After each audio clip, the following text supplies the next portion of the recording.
আমার আব্বা জানিরা, ভাই জানিরা, আল্লাহ পাকের প্যার রাসূলের যদি আশিক হতে হয়, যদি আল্লাহ রাসূলের ইশক মহব্বতে দিওয়ানা হতে হয়, আমার মা বোনেরা আপনাদেরকেও কথা শোনাচ্ছি, অন্তর ভরা মহব্বত নিয়ে আগে সুন্দর করে বাঁধনটা বেঁধে দেয়, তারপরে আপনারা যা কিছু শুনবেন সেই জায়গাতে জমা হবে।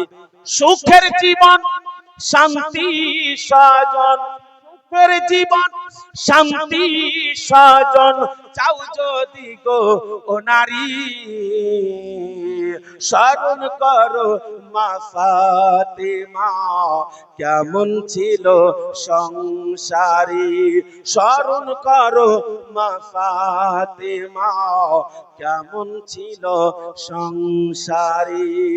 আমার মা বোনেরা, অন্তরে মোহাম্মত করে ফাতেমাতুজ জাহরার জীবন কাহিনীর দিকে একটু লক্ষ্য করে আপনারা যদি আমার মা ফাতেমাতুজ জাহরার নকশে কদমে পা দিতে পারেন, আপনারাও যদি আমার ফাতেমা যেইভাবে চলেছে সেইভাবে যদি চলতে পারেন, অবশ্যই অবশ্যই কাল কিয়ামতের মাঠ হবে, হাসরের ময়দান হবে, জান্নাতি জান্নাতি যাওয়ার জন্য, জাহান্নামে জাহান্নামে যাওয়ার জন্য দুটো দল হবে।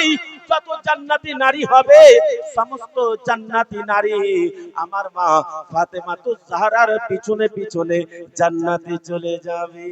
জোরে সুবহানাল্লাহ। আব্বা জান আমার, বাপ জান আমার, ভাই জান আমার, আর যত পুরুষ জান্নাতি হবে তাদের একটা লাইন হবে, ওই লাইনের প্রথমে দাঁড়িয়ে থাকবে দয়ার নবী মুস্তাফা হাবিবুল্লাহর দুই নওয়াসা হযরতে হাসান, হযরতে হুসাইন রাদিয়াল্লাহু তাআলা আনহুমা। তাদের পিছনে পিছনে আমরা গুনাহগার, বদকার, সিয়াকার, খাতাকার, খাসসার নবীর ইশক মহব্বতে ডুবনে वाला, হাসান ও হুসাইনের মহব্বতে ডুবনে वाला অবশ্যই আমরা জান্নাতি হব। কারণ হচ্ছে একটা দলের জন্যই হচ্ছে জান্নাত, সেটা হচ্ছে নবী পাকের মহব্বতের গোলাম, আহলে সুন্নাত ওয়াল জামাতের মানুষ, নবীর ইশক মহব্বতের দিওয়ানা, আর তারা হচ্ছে দিওয়ানি, এই জন্য তারাই হবে জান্নাতি। একবার মহব্বতে জোরে বলুন সুবহানাল্লাহ। তাই কেমন মহব্বত করেছিল নবী পাকের মহব্বতের সাহাবী, এই সাহাবীর ঘটনার দিকে তাকান। আজকে মাদ্রাসার জন্য যদি 10,000 টাকা চাওয়া হয় তখন ভিতর থেকে বের হবে না, যদি দুমন ধান চাওয়া হয় তখন আপনাদের মন থেকে বের হবে না, যদি আপনাদেরকে 500,000 টাকা বলা হয় তখন আপনাদের মন থেকে বের হবে না। আল্লাহর কসম করে বলি, সাহাবী রাসূল যিনারা ছিলেন তারা ধন দেখেছে, তারা মন দেখেছে, তারা যত যাবতীয় সব কিছু দেখেছে। আরে ধন তো দূরের কথা, দয়ার নবী মুস্তাফা ইশক মহব্বতে তারা নিজের জান পর্যন্ত নবীর মহব্বতে দান করে দিয়েছে। জোরে বলুন সুবহানাল্লাহ। নিজের নবীর মহব্বতে তারা নিজের জান, আজকে তো ধন মন দিতে পারছেন না, নবীর মহব্বতে জান দিয়ে দিয়েছে। যার জন্য বলবো আমার মা বোনদেরকে, বাপ চাচা ভাইদেরকে, যে মোহাব্বতের সাহাবীর দিকে একবার তাকিয়ে দেখুন। দয়ার নবী মুস্তাফা হাবিবুল্লাহ আওয়াজ দিয়ে দিলেন, ইয়া আমার মোহাব্বতের সাহাবী, প্রত্যেকের ঘরে ঘরে আওয়াজ দিয়ে দাও, তোমরা সবাই রেডি হয়ে যাও, এখনই যুদ্ধের ময়দানে যেতে হবে। আমার আব্বা জানেরা, ভাই জানেরা, আমার পর্দানশীল মা বোনেরা, মোহাব্বতের মানুষ হইয়া এই জায়গাতে হাজির হয়েছেন। আগামী কালকে এই সভা আর পাবেন না, আল্লাহর কসম করে বলি, এই সভাতে মোহাব্বতের সহিত আপনারা এসে গিয়েছেন। যদি আপনার মওত হয়ে যায়, যদি আপনার দোয়া কবুল হয়ে যায়, যদি আপনি কবুল হয়ে যান, তাহলে জিন্দেগির বেড়া পার হয়ে গেল। যার জন্য বলবো অন্তরে মহব্বত করে এই মাদ্রাসাটাকে কায়েম রাখবেন। আর নবীর পাকের মহব্বতের সাহাবীরা কি করেছিল দেখুন। আল্লাহ পাকের প্যারা রাসূলের সাহাবী প্রত্যেকের ঘরে ঘরে আওয়াজ দিয়ে দিল, তোমরা সব রেডি হয়ে যাও, তোমরা সব তৈরি হয়ে যাও, তোমরা সব প্রস্তুত হয়ে যাও। নবী ডাক করেছে, এখনই আমাদেরকে বেরিয়ে যেতে হবে, ইসলামকে বাঁচাবার জন্য কাফের মুশরিক বেদিনের সাথে যুদ্ধ করতে হবে, নিজের জীবনকে বিসর্জন করতে হবে, ইসলামকে উজ্জ্বল করতে হবে, ইসলামকে আলোকিত করতে হবে। তোমরা আর দেরি করো না, তোমরা সবাই বেরিয়ে এসো। আল্লাহ পাকের প্যারা রাসূলের একজন মহব্বতের সাহাবী, তার নাম হচ্ছে হযরতে হানজালা রাদিয়াল্লাহু তাআলা আনহু। উনি যেন আওয়াজ পেয়ে গেছেন আর বিবির সাথে আলোচনা শুরু করে দিয়েছে। ইয়া আমার মা বোনেরা, আপনার বেটা যদি হয় আর মাদ্রাসার জন্য যদি এখানে যুদ্ধ লেগে যায়, তাহলে আপনি বলবেন বেটা যাস না, আপনি বলবেন স্বামী যেও না, আপনি বলবেন আব্বা যেও না, আপনি বলবেন ভাগনা যাস না, আপনি বলবেন আরো কেউ যেও না, যেতে গেলে মার্ডার হয়ে যাবা, ওখানে বম পড়ে যাচ্ছে। না না না, আজকে মাদ্রাসার জন্য যদি আপনার স্বামী মার্ডার হয়ে যায় জান্নাতি হয়ে যাবে, বাপ যদি মার্ডার হয় জান্নাতি হয়ে যাবে, ভাই যদি মার্ডার হয় জান্নাতি হয়ে যাবে, আপনি যদি মার্ডার হন জান্নাতি হয়ে যাবেন। নবীর মুহাব্বতের জায়গাকে বাঁচাবার জন্য আপনার অন্তর থেকে যদি কিছু কুরবান করে দেন আর সেটা যদি কবুল হয়ে যায় তাহলে জান্নাতি হয়ে যাবেন। আপনার ইশক মুহাব্বতে ডুবনে ওয়ালি হয়ে যাবেন। আমার আব্বা জানিরা, ভাই জানিরা, নবী পাকের মুহাব্বতের সাহাবী যখন কানে আওয়াজ পেয়ে গেছে, আল্লাহ আল্লাহ, হায়রে মর্মান্তিক ঘটনা। এই ঘটনা যখন শোনা যায়, এই ঘটনা যখন বলা যায়, চোখের অশ্রু যেন বুক ভেসে যায়। আল্লাহ আল্লাহ, নবী পাকের মুহাব্বতের সাহাবী হযরতে হানজালা রাদিয়াল্লাহু তাআলা আনহু বিবিকে বলছে, ও আমার প্রাণের বিবি, বড় বড় আওয়াজ উঠে গেছে, বিবি গো এখন আমি করব তো করব কি বলো? বলে স্বামী গো, তুমি কি করতে চাইছো আর কি আমাকে বলতে চাইছো, একবার আমাকে বলে দাও, আমি সেটা তোমার কাছ থেকে শুনতে চাই। বলে বিবি, আমাদের তো কয়দিন হলো বিবাহ হওয়া, আজ তো তুমি আমার নতুন বিবি, আমি তোমার নতুন স্বামী। বিবি গো, এই অবস্থাতে জিহাদের জন্য, ইসলামকে বাঁচাবার জন্য যুদ্ধের ঘোষণা হয়ে গেছে, যুদ্ধের ডাক হয়ে গেছে। ও বিবি, এখন আমি করব তো করব কি বলো? সাথে সাথে বলছে, প্রাণের স্বামী গো, আপনি চলে যান, কোন রকম অসুবিধা নাই। কাল কিয়ামতের মাঠ হবে, হাসরের ময়দান হবে, আমার মাথা উঁচু হয়ে যাবে। স্বামী গো, আপনি যদি যুদ্ধে মারা যান তাহলে তো শহীদ হয়ে যাবেন, আর যুদ্ধ করে যদি আবার ফিরে আসেন তাহলে গাজী হয়ে যাবেন, আমার মাথা উঁচু হয়ে যাবে, আমার কোন রকম অসুবিধা নাই। ও আমার প্রাণের স্বামী, আমাদের কয়দিন বিবাহ হতে পারে, আমরা নতুন হতে পারি, আপনি আমার কাছে নতুন, আপনার কাছে আমি নতুন, তাই হয়তো মনের ভিতরে কেমন করছেন। না না না, কোন রকম চিন্তা ভাবনা করবেন না। ওগো আমার প্রাণের স্বামী, নবীর যখন ডাক পড়েছে তখন ছুটে চলে যেতে হবে।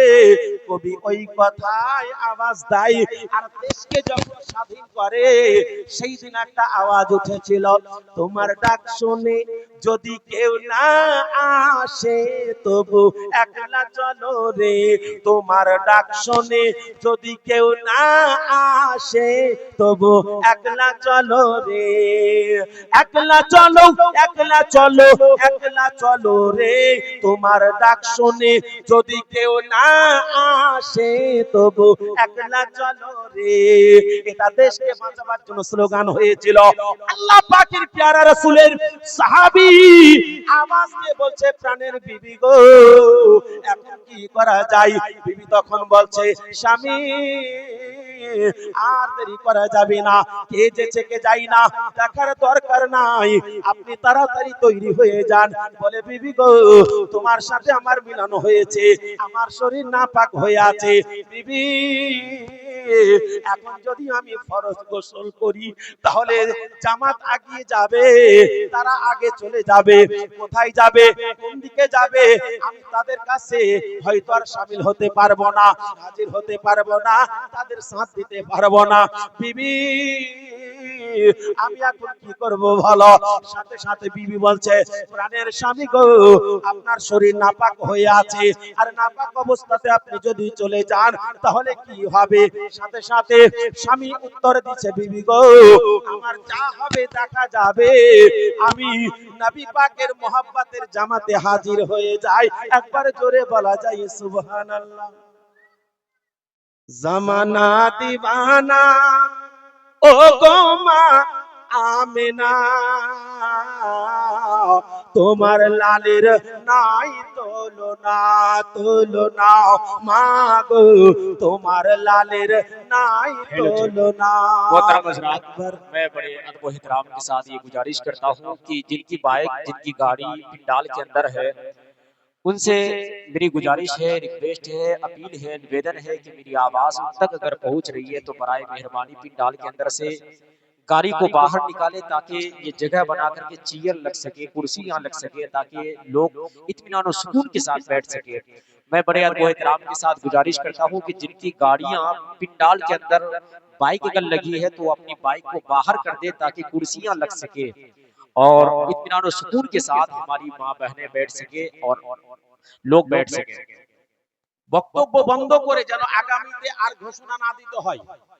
আপনারা বুঝতে পারছেন, বক্তব্য চলাকালীন যদি ডিস্টার্ব হয় বক্তার কিন্তু লাইন কেটে যায়, ওই জন্য আগামীতে আর যেন না বলতে হয়।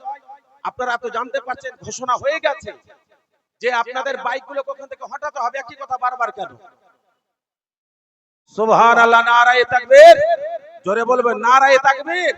টাকা দিবেন না না দিবেন, তাকবীরটা দিবেন, আল্লাহর নামটা দিবেন, মাদ্রাসা ভরে যাবে। নারায়ে তাকবীর, নারে রিসালাত। আরে যোগো বাপের যোগো বেটা এখানে আসিয়া আর 500 টাকা দান দিল মাদ্রাসা লাগিয়া, ওগো আল্লাহ দয়াবান তুমি দয়া করে যোগো বেটা দান খোদা তুমি কবুল করে, যার সাথে যে নিয়াতে করিয়াছে জান মনোবাঞ্ছনা পূর্ণ করো তুমি রহমান। আমার আব্বা জানেন, আমার ভাই জানেরা, পর্দানশীলী মা বোনেরা, আল্লাহর কোরআন ও সংবিধান মোহাব্বতের আলাপ আলোচনা করার জন্য আপনাদের সম্মুখে একটু আওয়াজ দিয়েছি। ইনশাআল্লাহ আমি জানি আপনারা জানি আর আপনারাও জানেন যে মাওলানা সাবির আলী রিজভী সাহেব হচ্ছে পশ্চিম বাংলার একটা কালেকশনী বক্তা। আমার হাত দিয়ে আমার আল্লাহ তাবারাক ওয়া তাআলা হাজার হাজার মাদ্রাসা, মসজিদ, মক্তব, মাজার, কবরস্থান, ঈদগাহ তৈরি করে নিয়েছে। আমি আপনাদেরকে একটু দেব, তারপর আপনাদের কাছ থেকে কিছু নেব। আমি ভিখারি, আমি ভিক্ষা চাই। অবশ্যই আপনারা মনের আশা পূর্ণ করার জন্য আর মাদ্রাসাটাকে উজ্জ্বল করার জন্য, বড় করার জন্য, ইউনিভার্সিটি করার জন্য আপনাদেরকে সহযোগিতা করতে হবে। একবার জোরে বলুন সুবহানাল্লাহ। জামানা দিবানা ও গো মা আমিনা, তোমার লালের নাই তুলনা, তুলনা মা গো, তোমার লালের নাই তুলনা। মেঘে মাথায় ছায়া করে, রোদ না লাগে গায়, আর গরম পায়ের তলায় শীতল হয়ে যায়। একবার জোরে বলো ভাই। মেঘে মাথায় ছায়া করে, রোদ না লাগে গায়, আর গরম পায়ের তলায় শীতল হয়ে যায়। মাগো শীতল হয়ে যায়। নূরানি বদনে হাওয়া চলে সনসনে, নূরানি বদনে হাওয়া চলে সনসনে, খেজুর পাতায় হিলাই সব দানা। মাগো তোমার লালের নাই তুলনা, মাগো তোমার লালের নাই তুলনা। জামানা দিবানা ও গো মা আমেনা, তোমার লালের নাই তুলনা। মাগো তোমার লালের নাই তুলনা। একবার জোরে সুবহানাল্লাহ বলো না। মোদের নবীর জন্ম হলো যেদিন গো মক্কায়, আর শুকনো গাছে ফুল ফুটিল মরু সাহারায়। মাগো মরু সাহারায়, একবার জোরে বলো ভাই। মোদের নবীর জন্ম হলো যেদিন গো মক্কায়, আর শুকনো গাছে ফুল ফুটিল মরু সাহারায়। গো মরু সাহারায়, নবীর আগে ইশারায় কাছিয়ে সালাম জানাই, নবীর আগে ইশারায় কাছিয়ে সালাম জানাই। আসমানের ওই চাঁদ যাহার খেলো না, মাগো তোমার লালের নাই তুলনা, তুলনা তুলনা। মাগো তোমার লালের নাই তুলনা। জামানা দিবানা ও গো মা আমেনা, তোমার লালের নাই তুলনা। মোহাব্বতে জোরে সুবহানাল্লাহ। আমার আব্বা জানিরা, ভাই জানিরা, হযরতে হানজালা রাদিয়াল্লাহু তাআলা আনহু আওয়াজ দিল, বিবি গো তাহলে আমি চলে যাই, যা হবে দেখা যাবে। আল্লাহ আল্লাহ, নবীর মোহাব্বত কত দেখুন। আমার মা বোনেরা, যদি আপনাদের স্বামী হতো, আপনাদের যদি কেউ হতো, তখন আপনারা অনেক রকম বাধা দেবার চেষ্টা করতেন, কিন্তু বিবি নতুন মাত্র কয়েক দিনের, ওই বিবি আওয়াজ দিয়ে বলে, প্রাণের স্বামী গো আপনাকে রুখতে হবে না, আপনাকে গোসল করতে হবে না, আপনি এই অবস্থাতেই চলে যান। আল্লাহর নবীর ডাক পড়েছে, নবী পাকের মোহাব্বতের সাহাবীরা নবীর ডাকের সাড়া দিতে এক মিনিটও দেরি করতেন না। জোরে সুবহানাল্লাহ। দয়ার নবী মসজিদ নববীতে বললেন, যাও বাবা তোমরা নিজের নিজের বাড়ি যাও। নবীর মোহাব্বতের খালি একবার নিয়মটা দেখেন, সাহাবীদের কি নিয়ম ছিল, কি মোহাব্বত ছিল। আমার নবী বলে তোমরা নিজের নিজের বাড়ি চলে যাও। আবার পরক্ষণে আওয়াজ দিয়ে বলছে, ইয়া আমার সাহাবী তোমরা বসে যাও। যখনই বলেছে বসে যাও, সকল সাহাবী যে যেখানে যে অবস্থাতে ছিলেন ওই রকম ভাবেই বসে গেছে। তো একজন সাহাবীকে দেখছেন গেটের বাহিরে একটা পা, চৌকাঠের ভিতরে একটা পা, এটা গেট, এর বাহিরে একটা পা, এটা একটা পা, দুই দিকে দুটো পা করে ওইখানে ফাঁক করে বসে গেছে। সাহাবী রাসূল বসেছেন, নবী আমার দেখছেন আর মুচকি মুচকি হাসছেন। আর সাহাবীকে জিজ্ঞাসা করছে, এ আমার মোহাব্বতের সাহাবী, ইয়া আমার ইশক মোহাব্বতে ডুবনে वाला, তোমাকে বলেছি তোমরা বসে যাও, তো হয় ভিতরে বসতে কিংবা বাহিরে বসতে, এইরকম ভাবে কেন পা ফাঁক করে বসে গেছো? তো সাহাবী রাসূলের উত্তর কি আসছে, সুবহানাল্লাহ, নবীকে কত তারা ভালোবেসেছে। একবার নবীর মোহাব্বতে জোরে বলেন সুবহানাল্লাহ। কত ভালোবেসেছে। সাহাবীর জবান থেকে উত্তর আসে, ইয়া রাসূলুল্লাহ, ইয়া হাবিবাল্লাহ, আপনি যখন আওয়াজ দিয়েছেন বসে যাও, আমি মনে মনে চিন্তা করলাম নবীর ডাকে সাড়া দিয়ে আমল করতে যেন দেরি না হয়, যার জন্য এক পা চৌকাঠের বাহিরে এক পা ভিতরে, আমি ওই অবস্থাতে আপনাকে রাজি করার জন্য বসে গেছি। সুবহানাল্লাহ, নবীকে রাজি করার জন্য বসে গেছে। বুঝতে পেরেছেন? সাহাবী রাসূল জানতেন, আল্লাহর কোরআনেও লেখা আছে, আগে নবীকে রাজি করো, তারপরে আমাকে রাজি করো। নামাজ, রোজা, হজ, যাকাত, দান, খয়রাত, সাদকা, ফিতরা, মসজিদ, মাদ্রাসা, মক্তব, মাজার, যত যাবতীয় জায়গা আছে সব কিছু নির্ভর করে নবীর ইশকের উপরে, মোহাব্বতের উপরে। ব্রাদার ইসলাম, যদি তাই না হতো, মসজিদ করলে জান্নাত হতো, মাদ্রাসা করলে জান্নাত হতো, মক্তব করলে জান্নাত হতো, ইতিহা করলে জান্নাত হতো, তাহলে বহুত মানুষে মসজিদ তৈরি করে ফেলেছে, ইতিহা তৈরি করে ফেলেছে, কবরস্থান তৈরি করে ফেলেছে, আরো কত জায়গা তৈরি করে ফেলেছে, তাহলে তারাও জান্নাতি হতো। ব্রাদার ইসলাম, তারা তৈরি করেছে বটে, কিন্তু আল্লাহর ঘর তৈরি করেও লাভবান হতে পারেনি। কেন? যে তারা আমার নবীকে ভালোবাসার মতন ভালোবাসতে পারেনি। আর সাহাবী রাসূল কত ভালোবেসেছে, একবার খালি লক্ষ্য করে দেখুন। আল্লাহ পাকের প্যারা রাসূলের সাহাবী বিবিকে বলছে, বিবি গো তুমি আমার কয়েকদিনের বিবি, তুমি আমার নতুন বিবি। ও বিবি, অন্তরে মোহাব্বত করে তুমি আমাকে আলবিদা করছো তো? বলে হ্যাঁ, কাল কিয়ামতের মাঠে, হাসরের ময়দানে স্বামী গো দেখা হবে। অবশ্যই অবশ্যই আপনার কাছে একটা ওয়াদা নিতে চাই, আপনি যাচ্ছেন যান, কাল কিয়ামতের মাঠ হবে, হাসরের ময়দান হবে, আপনি যখন জান্নাতে যাবেন সেই সময় আমিও যেন জান্নাতে যেতে পারি, আপনি দয়া করে আমাকে ডেকে নেবেন। জোরে বলুন সুবহানাল্লাহ। আর যদি ফিরে আসে তাহলে তো বাজি হয়ে আসবেন, আমার মান মর্যাদা শান শওকত বেড়ে যাবে, আর আপনাকে আবার পাবো। আল্লাহুস সামাদ। দয়ার নবী মুস্তাফা হাবিবুল্লাহর জামাতের সাথে হয়ে গেলেন, একসাথে সবাই যাচ্ছেন, কারবালার ময়দানে পৌঁছে গেল। ইসলামকে বাঁচাবার জন্য সাহাবী রাসূল প্রস্তুত হয়ে আছে, ইসলামকে মিটাবার জন্য কাফের মুশরিক বেদিনরা প্রস্তুত হয়ে আছে। এমন সময় ঢোল পড়ে গেল, টাঙ্কা পড়ে গেল, নিশানা পড়ে গেল, এক এক করে ময়দানে নামবে। এক এক করে নামতে নামতে নামতে নামতে সাহাবী রাসূলের মুহাব্বতের সাহাবী যত চলে এক এক করে গেল, অনেকেই শহীদ হয়ে গেল। আর কাফের মুশরিক বেদিনরা তারাও যেন জাহান্নামে চলে গেল। আমার আব্বা জানেরা, ভাই জানেরা, যুদ্ধ বন্ধ হয়ে গেল, তারা নিজের দিকে চলে গেল। সাহাবী রাসূল নবীর কাছে এসে হাজির হলো। আল্লাহ পাকের প্যারা রাসূল সাল্লাল্লাহু তাআলা আলাইহি ওয়াসাল্লাম আওয়াজ দিয়ে বলছেন, ইয়া আমার মহব্বতের সাহাবী, দেখো দেখো দেখো আমার যতজন সাহাবী এসেছিল ওই সাহাবীর মধ্যে কোন কোন সাহাবী শহীদ হয়েছে আর কোন কোন সাহাবী জীবিত আছে, এক জায়গা করা হোক। সবার লাশকে এক জায়গা করা হলো, আর ময়দানে লাশ দেখতে পাওয়া যায় না। বলে হুজুর গো, এতটা লাশ আপনার মহব্বতের সাহাবী তারা শহীদ হয়ে গেছে, আমরা তন্ন তন্ন করে খুঁজলাম আর কোনো লাশ নাই, সবাইকে হাজির করে দিয়েছি। আল্লাহুস সামাদ। আমার নবী বলছেন আমার মহব্বতের সাহাবী যারা জিন্দা আছে তাদের মধ্যে দেখো সবাই আছে তো। ওর মধ্যে দেখতে দেখতে দেখতে দেখতে বলছে, ইয়া রাসূলুল্লাহ, ইয়া হাবিবাল্লাহ, একটা আপনার মহব্বতের সাহাবীকে খুঁজছি কিন্তু খুঁজে পাওয়া যাচ্ছে না। নবী আমার বলছে, কে গো?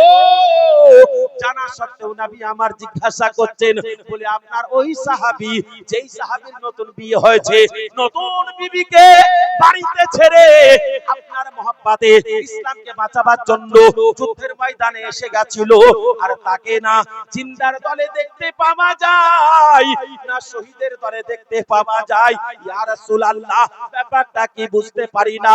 আমার নবী বলছেন, দেখো দেখো ওই শহীদের জায়গাটা, যেই জায়গাতে ময়দানে যুদ্ধ হয়েছে সেই জায়গাটা দেখো তন্ন তন্ন করে খুঁজো। সব জায়গা তন্ন তন্ন করে খোঁজা হলো। আল্লাহর নবীর কাছে আওয়াজ এলো, ইয়া রাসূলুল্লাহ, ইয়া হাবিবাল্লাহ, সব জায়গা খুঁজে দেখলাম না জিন্দার ভিতরে আপনার সাহাবী হানজালা, না শহীদের ভিতরে আপনার সাহাবী হানজালা। হানজালা শহীদের দলের ভিতরেও নাই, আর জিন্দার দলের ভিতরেও নাই। অতএব আপনার সাহাবী তো এসেছিল, আপনিও দেখেছিলেন, আপনার সাহাবী হযরতে হানজালা গেল তো গেল কোথায়? আল্লাহর নবী তো জানেন হাবিব, হাবিবুল্লাহ বলছেন, ঠিক আছে আমার মহব্বতের সাহাবী, তোমাদেরকে চিন্তা নিতে হবে না, তোমাদেরকে আফসোস করতে হবে না, তোমাদেরকে চোখের পানি গড়াতে হবে না। আমার হানজালা কোথায় আছে মহব্বতের সাহাবী, আমি এখনই দেখে নিচ্ছি। আল্লাহ পাকের প্যারা রাসূল সাল্লাল্লাহু তাআলা আলাইহি ওয়াসাল্লাম নামাজের নিয়াত করলেন, নামাজ শুরু করে দিলেন। আল্লাহ পাকের প্যারা রাসূল সাল্লাল্লাহু আলাইহি সাল্লাম আওয়াজ দিলেন, হযরতে জিবরাইল এলো। জিবরাইল আসার পরে জিজ্ঞাসা করছে, জিবরাইল আমার হানজালা তো এসেছিল সাথে, জিন্দার দলে দেখতে পাওয়া যায় না, শহীদের দলে দেখতে পাওয়া যায় না, আমার হানজালাকে কোথায় নিয়ে গেল, কোথায় গেল, কেন খুঁজে পাওয়া যাচ্ছে না, একটু তুমি তাড়াতাড়ি সন্ধান দাও।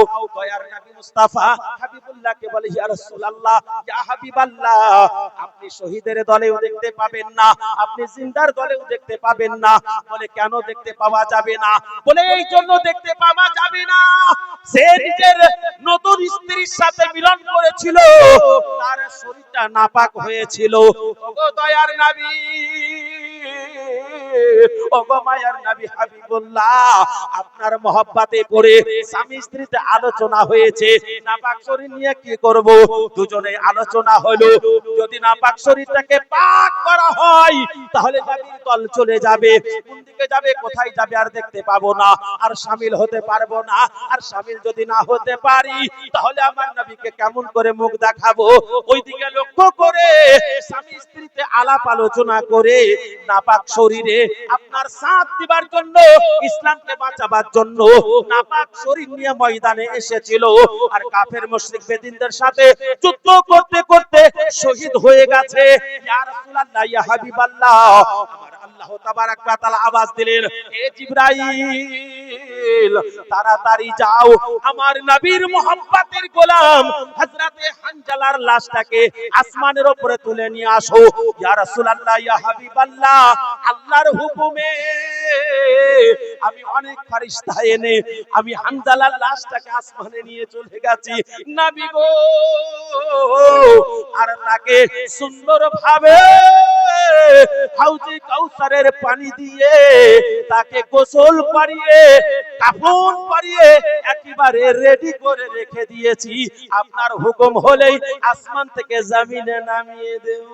জোরে বলুন সুবহানাল্লাহ, সাথে সাথে দয়ার নবী মায়ার নবী হাবিবুল্লাহ মুচকি হেসে আওয়াজ দিয়ে দিলেন, এ আল্লাহর ফেরেশতা জিবরাইল, আর তুমি দেরি করো না, তাড়াতাড়ি যাও আমার হানজালার লাশটা জমিনে নিয়ে এসো। আল্লাহর রাসূলের হুকুম হলো, সাথে সাথে হানজালা রাদিয়াল্লাহু তাআলা আনহার লাশটাকে জানো নামা হলো। নামানোর সাথে সাথে দয়ার নবী মুস্তাফা হাবিবুল্লাহ বলেন, তার মুখটাকে উদম করো, মাথাটাকে উদম করো। তো সকল সাহাবী দেখছে হযরতে হানজালার চুল দিয়ে টপ টপ টপ টপ করে জানো পানি ঝরতে আছে। সাহাবীরা জিজ্ঞাসা করছে, ইয়া রাসূলুল্লাহ, ইয়া হাবিবাল্লাহ, ব্যাপারটা কি? সাথে সাথে আমার নবী সব কথা ভেঙে বলে দিলেন, আমার মহব্বতের সাহাবী, আমার মহব্বতে পড়ে হানজালা নাপাকি হালাতে ইসলামকে বাঁচাবার জন্য, নিজের জীবনকে বিসর্জন করার জন্য আমাদের সাথ দিয়েছিল, যার জন্য আজকে ময়দানে শহীদ হয়ে গেছে। আর আল্লাহর হুকুমে তার লাশটাকে উপরে নিয়ে যাওয়া হয়েছিল, যার জন্য তোমরা খুঁজে পাচ্ছিলে না। আমার মহব্বতের সাহাবী দেখো, যে নবীর ইশকে ইসলামকে বাঁচাবার জন্য শহীদ হয়ে যায়, সে আল্লাহর তরফ থেকে এই রকম উপহার পায়। জোরে বলুন সুবহানাল্লাহ। আমার আব্বা জানে না, আমার বাপ জানে না, আমার ভাই জানে না, আমার পর্দা নশীন মা ও বোনেরা, অবশ্যই আজকে আপনাকে জীবন দিতে হবে না, বেটা পাঠাতে হবে না, বেটি পাঠাতে হবে না, আপনাকে যেতে হবে না। আমার আব্বা জানে না, ভাই জানে না, আপনার ভাই ভাতিজা কাউকে পাঠাতে হবে না। নবী পাকের এই মোহাব্বতটাকে কায়েম ও দায়েম রাখতে গেলে আপনার মাদ্রাসাটাকে কায়েম দায়েম রাখতে হবে, মাদ্রাসাটাকে উজ্জ্বল করতে হবে, মাদ্রাসাটাকে সুন্দরভাবে, আজকে প্রাইমারি লেভেলে আছে, একে কেমন ভাবে হাই করা যায়, সেই রকম মনের ভাবটা আপনাদেরকে নিয়ে সহযোগিতা করে একে ইউনিভার্সিটি করতে হবে, যাতে এই মাদ্রাসা আজকে ছোট আছে, আমাদের দানে যেন বড় হয়।